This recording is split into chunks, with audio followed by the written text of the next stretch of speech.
The Russian River Coho Water Resources Partnership is a group of agencies and nonprofits that is working together to try to develop solutions that are good for both fish and people. Historically, the Russian River was home to a really large percentage of all of the habitat that was available to coho along the Central Coast. Well, in order to survive and really to thrive, fish need plenty of cold, clean water. They need access to their spawning grounds, clean gravel, lots of woody structure, and of course an adequate food supply. Upland conditions, in particular native vegetation cover, are really critical in maintaining healthy stream systems that can support salmon and other aquatic organisms. Since European settlement, habitat degradation has been occurring at a fairly steady pace over a long period of time, and there have really been drastic decreases in both the amount and the quality of in-stream and upslope habitat throughout the coho's native range. So today, all of the coho populations within California are either listed as threatened or endangered, and here in the Russian River Basin, they're endangered. One very challenging issue that affects coho is the shortage of water in the stream systems during the dry summer months due to withdrawal for human use. When we look at these watersheds where the creeks are going dry, the neighbors upslope, they're having trouble getting water throughout that dry period too. And we have watersheds in Sonoma County where people are actually having to truck in water during the summer just to live, just to flush their toilet and wash their dishes and have a glass of water at night when they go to bed. Imagine if you're a fish. You can't get water trucked in. People aren't going to truck in water just to dump in pools.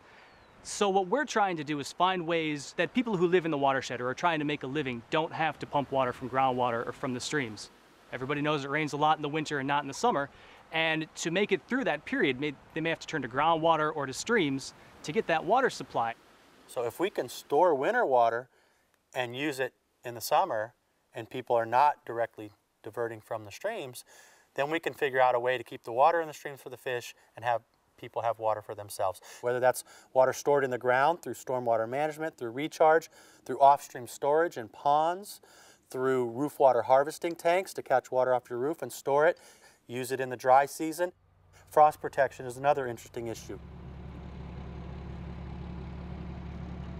Right here we would divert water from the creek and we would utilize overhead sprinklers for frost protection. When talking with Sodiani RCD, we realized that frost protection using water was going to be a problem in the future, in the immediate future. And we figured out our best solution for this project would be to utilize wind. The wind machine, now we are covered to probably about 97%, much better than utilizing the water because we're out of the creek and we're helping the fish. The groups that this partnership represents can address the legal issues with water rights, can address the scientific complexities in dealing with water management, and be the on-the-ground experts to get those projects implemented. One of the things that we're trying to do in this project is collect the stream flow data to inform not just what's going on in the stream, but to inform the permitting process. And another piece is help navigating the water rights process. And traditionally, that's been the elephant in the room. Nobody wants to talk about stream flow, diversions, and water rights, and so we want to open up that conversation and start to work through these and find solutions that benefit both fish and people.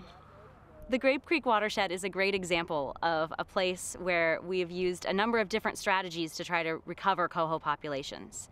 And so we've done work to improve in-stream habitat for coho, supplement coho populations, and do monitoring so that we can better understand how coho are living and surviving in this system, and then reduce diversions of water and improve in-stream flow so that fish have that water during critical times of year when they need it.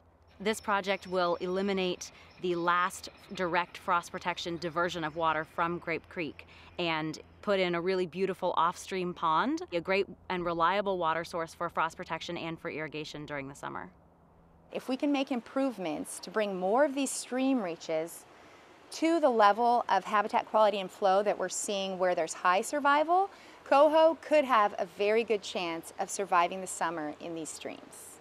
We believe that if agencies and nonprofits continue to work together, and that if neighborhoods continue to come together to make smart decisions about how they're using water, that we'll have enough water in the creek for fish and enough water so that landowners have a reliable source.